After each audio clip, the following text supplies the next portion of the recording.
ಓಂ ವಿಶ್ವಸ್ಮೈ ನಮಃ. ಪ್ರೀತಿಯ ಬಂಧುಗಳೇ, ಬಹುಶಃ ನಿಮಗೆ ಹೆಜ್ಜೆ ಹೆಜ್ಜೆಗೂ ಕಾಡ್ತಿರ್ತಾರೆ, ಬಾಧಿಸ್ತಿರ್ತಾರೆ.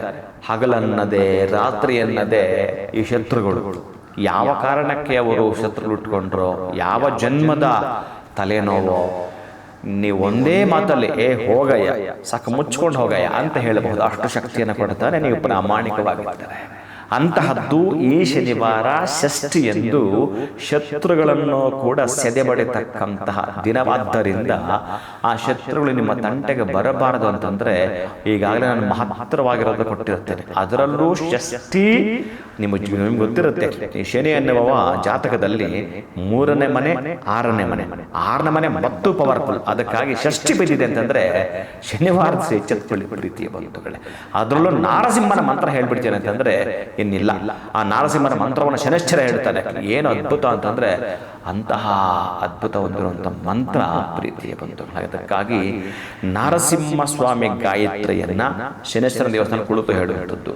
ಇದೇ ನಾರಸಿಂಹ ಸ್ವಾಮಿ ಗಾಯತ್ರಿ ಮಂತ್ರವನ್ನ ನೀವು ನೃಸಿಂಹಸ್ವಾಮಿ ದೇವಸ್ಥಾನ ಕೂಡ ಹೇಳುವಂಥದ್ದು. ಎರಡೂ ಹೋಗ್ಲಿಕ್ಕೆ ಆಗಲಿಲ್ಲ ಗುರುಗಳು ಅಂತಂದ್ರೆ ನೀವೊಂದು 16 ಬಾರಿ 54 ಬಾರಿ, ಇನ್ನೂ ಸಾಧ್ಯವಾದರೆ 108 ಬಾರಿ ಮನೆಯಲ್ಲೇ ಕುಳಿತು ಹೇಳ್ತೇನೆ ಅಂತಂದ್ರೆ ಶತ್ರುಗಳೆಲ್ಲ ಒಂದು ಜ್ಞಾಪಕ ಮಾಡ್ಕೊಳ್ಳಿ. ಇಂಥವ್ರು ಸುಮ್ಮನೆ ಆದ್ರೆ ನಿಮ್ಮನ್ನು ಕಾಡ್ತಿರ್ತಾರೆ, ಸುಮ್ಮನೆ ಆದ್ರೆ ನಿಮ್ಗೆ ತೊಂದರೆ ಕೊಡ್ತಿರ್ತಾರೆ.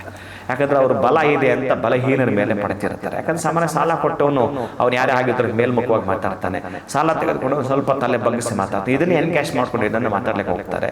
ಆದರೆ ಪ್ರಾಮಾಣಿಕವಾಗಿ ನಿಮ್ಮ ಪ್ರಯತ್ನ ಇದ್ದು ಅಲ್ಲಿ ಕೊಡ್ತಾ ಬಂದಾಗ ಅದಕ್ಕೆ ಲೆಕ್ಕಚುತ್ತ ಹೇಗೆ ಕೊಡಬೇಕು ಅಂತಂದ್ರೆ ಈ ಮಂತ್ರದ ಮೂಲಕ ಕೊಡೋದಿರುತ್ತೆ ಪ್ರೀತಿಯ ಬಂಧುಗಳೇ.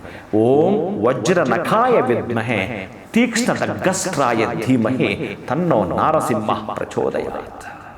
ಮತ್ತೊಮ್ಮೆ ಹೇಳ್ತೇನೆ, ಓಂ ವಜ್ರ ನಖಾಯ ವಿದ್ಮಹೆ ತೀಕ್ಷ್ಣ ಖಡ್ಗಸ್ತ್ರಾಯ ಧೀಮಹಿ ತನ್ನೋ ನಾರಸಿಂಹ ಪ್ರಚೋದಯಾತ್. ಈ ಮಂತ್ರವನ್ನು ಹೇಳ್ತಾ ಅವರ ಹೆಸರುಗಳನ್ನು ಒಮ್ಮೆ ನೆನಪು ಮಾಡಿಕೊಳ್ಳಿ. ಗೊತ್ತಿಲ್ಲ ಅವರಿಗೆ ಯಾವ ಟೆನ್ಷನ್ನೋ, ಯಾವ ತೊಂದರೆನೋ, ಯಾವ ತಾಪತ್ರಯ ಈ ನರಸಿಂಹ ಉಂಟು ಮಾಡ್ತಾನೋ ಅವನ ಡೈರೆಕ್ಷನ್ ಆ ಕಡೆ ತಗೊಳ್ತಾನೆ. ನೀವು ಶಾಂತವಾಗಿರ್ತೀರಿ. ನೀವು ಯಾವ ಟೈಮ್ ತಗೊಳ್ತೀರೋ ಆ ಟೈಮ್ ತನಕ ಅವ ಮುಚ್ಕೊಂಡು ಬಿದ್ದಿರ್ತಾನೆ. ನಿಮ್ಮ ಹಾದಿನಲ್ಲಿ ನೀವು ಸಕ್ರಮದಲ್ಲಿ ಅವನಿಗೆ ದುಡಿದು ತೀರಿಸಲಿಕ್ಕೆ ಒಂದು ಅನುವು ಮಾಡಿಕೊಡ್ತಾರೆ. ಸಾಧ್ಯ ಆದರೆ ತೊಗರಿ ಬೇಳೆಯನ್ನ ದಾನ ಮಾಡಿಕೊಳ್ಳಿ. ಮಂಗಳವಾರ ಪ್ರೀತಿ ಬಂಧುಗಳೇ, ಈ ಮಂತ್ರವನ್ನ ಇವತ್ತು ನೀವು ಪ್ರಾರಂಭ ಮಾಡಿದ್ರೆ ಪ್ರತಿನಿತ್ಯ ಪಡಿಸ್ತಾ ಬನ್ನಿ. ದಿನೇ ಶತ್ರುಗಳ ಕಾಟ ಕಡಿಮೆಯಾಗುವುದು. ಶುಭಂಭುಜ, ಒಳಿತಾಗಲಿ.